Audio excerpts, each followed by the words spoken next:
So this question's asking you to work with probability, and it's asking you to think about the probability of what happens if you take at random two of these cards.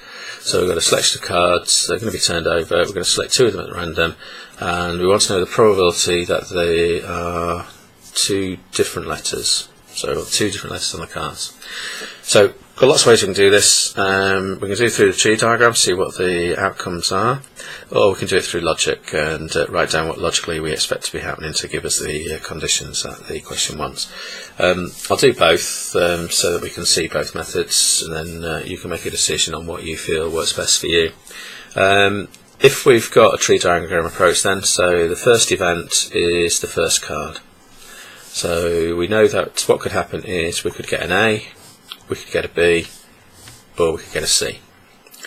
The second event is going to be the second card.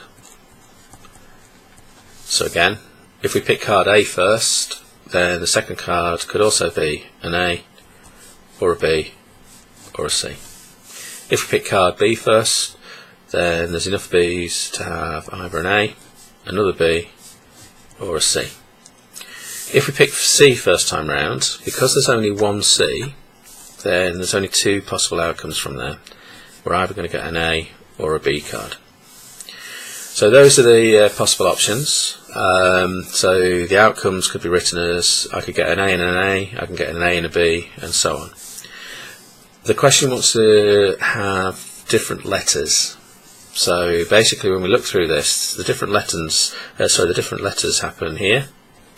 AC, BA, BC, CA, and CB. So all of those are the probabilities that we want to work out. Add them together, and then that'll give you the answer that the question wants. But as mathematicians, we really ought to be saying to ourselves, is that the most efficient way of doing it? Well, if we look through, there are only two options where we actually get something that doesn't work for what we want. So if we get AA or if we get BB, then those would be the same, and those are the two that wouldn't count as part of the probability for two different letters. So I'm going to work out what's the probability of an A and an A, and the probability of a B and a B. That will then allow me to take that away from the whole, because all the outcomes would value up to 1, and then I can get the answer in a more efficient way. I've only got to do 2 calculations rather than 6 calculations. So the probability of an A and an A, well, that's the probability of A times the probability of A. Remember, these are independent of each other. What probabilities happen here, they won't change for what happens here. So they're independent, so I can multiply the two probabilities. So the probability of an A in the first is 3, 6, because there were 3 of them out of the 6 possible ones. And this is where you just got to be a little bit careful. The probability of getting an A the second time round, well, I've already chosen an A, so that means I've got only 2 A's left to choose from, and I've only got 5 cards left. So if we'd have filled the full tree diagram in, then we'd have been putting 3, 6 on the B, there was 2 of them, so 2, 6, and on the C, 1, 6. On here, because we've already chosen a card, there'd have only been 5 left, so that would have been 2 fifths, 2 fifths, and 1 fifth, and so on. Probability of a B and a B, well, the first time round there were 2 B's to choose out of 6, and the second time round we've already chosen a B, so there's only 1 left out of 5. So this gave me 6 thirtieths, and this gave me 2 thirtieths. So the answer I actually want, which is the probability of 2 different letters, is equal to 1 take away 6 thirtieths take away 2 thirtieths. Well, what we've got to realise as always is that the whole, turn it into the same common denominator, so the whole in this case will be 30 thirtieths, and we're going to be taking away 8 thirtieths, which gives me an answer of 22 thirtieths. So basically that probability is telling me that if I did this experiment 30 times, out of 22 of those, there should be 22 times, in theory, where we get 2 different letters. Obviously randomness may not always produce that perfect 22 out of 30, but it's given us an idea of how likely it is to get 2 different letters. Now that was using the tree diagram and thinking through the logic of all the outcomes from the tree diagram. What if I didn't want to draw the tree diagram and I just wanted to do it from pure logic?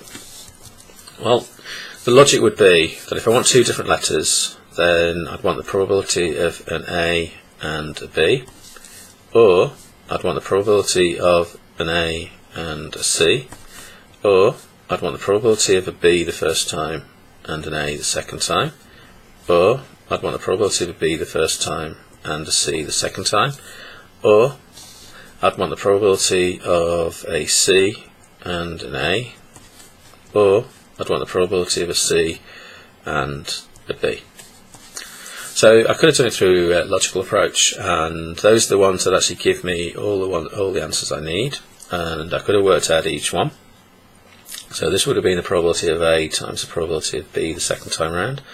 So the probability of A the first time round was 3 out of 6. The probability of B the second time round, in terms of taking the second card, well, there'll still be 2 B's, but out of the 5.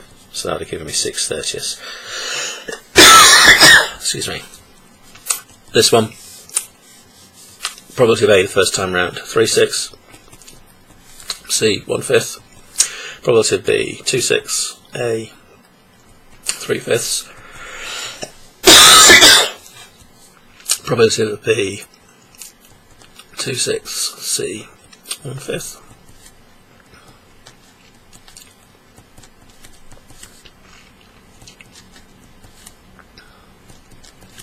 So we'd have multiplied all the possible outcomes. So that would have given us 3/30, 6/30, 2/30, 3/30, and 2/30. All of these are possible. So because they're all possible, because of the OR word, then we'd add all these together. So our final answer for probability of 2 different letters would equal 6/30 plus 3/30 plus 6/30 plus 2/30 plus 3/30 plus 2/30. So 6, 9, 15, 17, 20, 22. So 22/30. Again, either way, they should be the same answer. So you could do this kind of question, how you feel. Tree diagrams can be quite nice to see the layout. When you're dealing with just 2 events, not too bad to draw them. If you're getting 3 or more events, then tree diagrams become really kind of messy, quite hard to draw neatly so you can see what's going on. And therefore, it's more likely that a logical approach, thinking about what you actually want to happen, working out the probability of each of those, and then adding up the results at the end, sometimes is a more efficient method than drawing tree diagrams. But that's an idea of how you might answer a question that involves conditional probability, where the events change the number of outcomes possible, and we've got to realise that the probabilities then will be changing from out of 6 to out of 5 in conditions